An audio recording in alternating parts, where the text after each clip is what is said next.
Kasalukuyang nasa Australia sina Jong Hilario, Bong Navarro at Kim Chiu bilang bahagi ng ASAP Australia. Habang naroon, hindi na iwasang matanong sina Jong at Bong tungkol sa kamakailang usapin na kinasangkutan ni Kim at Vice matapos ang naging kontrobersya kaugnay ng acceptance speech ni Vice.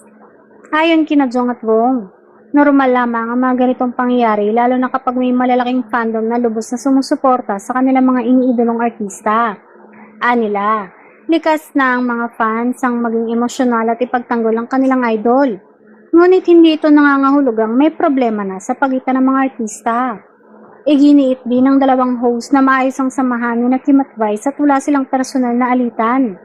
Sa kanilang pananaw, mas lumalaki lamang ang issue dahil sa iba't ibang reaksyon at interpretasyon ng ilang netizens at fans sa social media. Matatanda ang inamin mismo ni Vice Ganda na tunay niyang nakalimutang banggitin ang pangalan ni Kim Chiu sa kanyang acceptance speech. Agad naman siyang humingi ng paumanhin at nilinaw na wala siyang intensyong baliwalain ng kanyang co-host. Tinanggap naman ni Kim ang paliwanag at pahingi ng tawad ni Vice, dahilan upang tuluyang malinawan ang issue sa pagitan nila.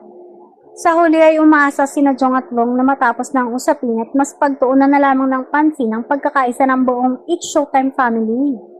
Para sa kanila, mas mahalagang manaig ang respeto at suporta kaysa sa mga hindi pagkakaunawaan na napapalaki lamang ng mga haka-haka at tensyon sa social media.